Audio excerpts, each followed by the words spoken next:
અત્યારે જીગરજી જોડાયેલા છે, સમય થઈ રહ્યો છે એમના પસંદગીના સ્ટોક જાણવાનો. તો જીગરજી, આજે ખાસ તમારી ક્યાં નજર પડી રહી છે?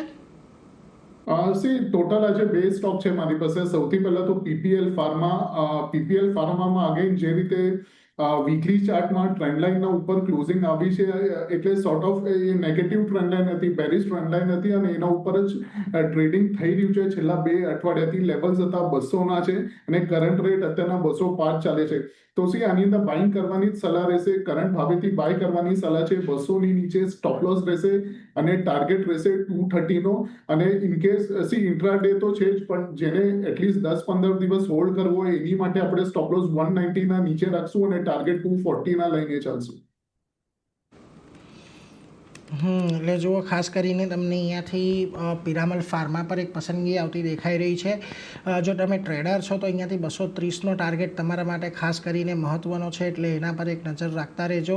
એક સારી તેજી અહીંયા બની શકે છે ને જો તમારે થોડુંક પોઝિશનલી અહીંયાથી હોલ્ડ કરવું છે તો પછી તમારે અહીંયાથી 240ના લક્ષ્યાંક પણ આવતા જોવા મળી શકે. એના માટે 190નો એક સ્ટોપ લોસ તમારે ધ્યાને રાખવાનો છે, પરંતુ ટ્રેડર્સ માટે 200નો સ્ટોપ લોસ અને 230ના લક્ષ્યાંક અહીંયાથી આવતા જોવા મળી શકે છે. એટલે પિરામલ ફાર્મા અહીંયાથી એક ખાસ પસંદગી જીગરજીની બનતો દેખાઈ રહ્યો છે, એના પર એક નજર રાખતા રહીશું.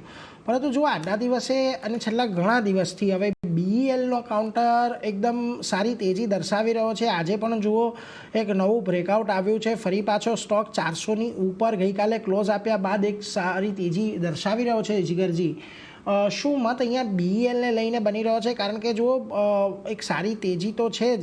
હાલમાં જ જે 425ની ઉપરના લેવલ બન્યા હતા, ઓલમોસ્ટ 436ની આજુબાજુના હાઈ બન્યા હતા. શું ત્યાં સુધી ફરી જવાની જગ્યા છે બીઈએલમાં?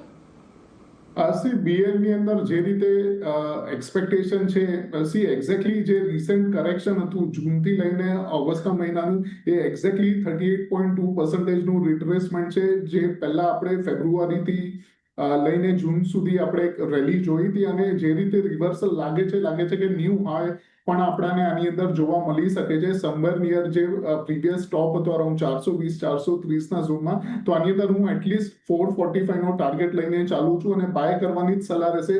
400ના નીચે ડેલી ક્લોઝ આવે છે તો સ્ટોપ લોસ કરવાની રણનીતિ આમાં આપણે રાખી શકીએ છીએ.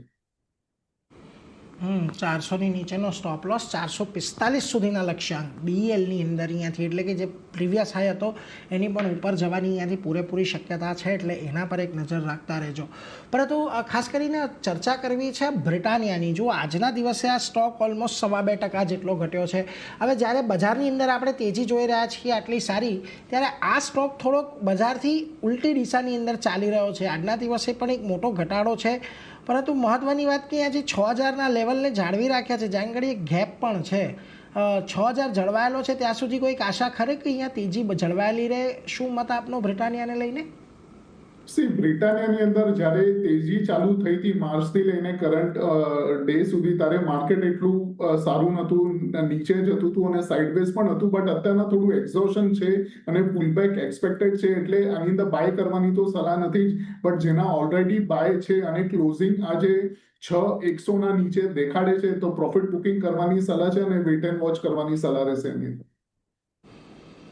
6100ની નીચે જો બંધ આવે છે તો પછી તમે તમારો પ્રોફિટ આજના દિવસ માટે બુક કરી લો. વધુ ઘટાડો અહીંયાથી આવતો જોવા મળશે, એટલે એના પર એક ફોકસ રાખજો. અત્યારે તો તમને 6060ની આજુબાજુ કામકાજ ચાલી રહ્યો છે કેશમાં, એટલે એના પર એક ફોકસ ખાસ રાખવાનું રહેશે. પરંતુ આજના દિવસે જુઓ, અન્ય જગ્યાએ આપણને એક સારી તેજી જોવા મળી રહી છે. એમાં એક કાઉન્ટર ડાલમિયા ભારતનું પણ છે. સિમેન્ટ સેક્ટરમાં જો ગઈકાલે પણ એક રિપોર્ટ આવતો જોવા મળ્યો હતો, જેને પગલે તેજી હતી. આજે તો ઇનફેક્ટ ડાલમિયા ભારતમાં એક સરસ મજાનું નવું બ્રેકઆઉટ આવતું જોવા મળી રહ્યું છે. જીગરજી, શું ખાસ અહીંયા ધ્યાન રાખશો ડાલમિયા ભારતને લઈને? કારણ કે જો ઓલમોસ્ટ આ કાઉન્ટર તેના લાઈફ ટાઈમ હાઈની નજીક પહોંચવાને જઈ રહ્યું છે, હજી સુધી પહોંચી નથી શક્યું. કઈ રીતે અહીંયા ધ્યાન રાખવી જોઈએ? ડાલમિયા ભારતમાં છેલ્લા 6-7 દિવસથી જે મોમેન્ટમ ક્રિએટ થઈ છે, એ અગર આપણે ધ્યાનથી જોઈએ તો એક્ઝોશન સોર્ટ ઓફ દેખાડી રહ્યું છે, બીકોઝ ટ્રેક થઈ રહ્યો છે સાથે સાથે. અને જે રીતે મેકડીમાં સ્ટ્રક્ચર બન્યું છે, બે ડાયવર્જન્સ હજી આવ્યો નથી, પણ જોઈને એવું લાગે છે કે બની શકે છે. અને એટલીસ્ટ અહીંયાથી 60-70 પોઈન્ટ એક ડ્રેગ ઉપર જોવા મળે છે, એટલે પ્રોફિટ બુકિંગ કરવાની સલાહ રહેશે. કરંટ ભાવેથી 2550 સુધી પણ દેખાય છે, તો પ્રોફિટ બુક કમ્પ્લીટલી કરવાની સલાહ સલાહ રહેશે અને વેટ એન્ડ વોચ કરવાની સલાહ રહેશે આની અંદર.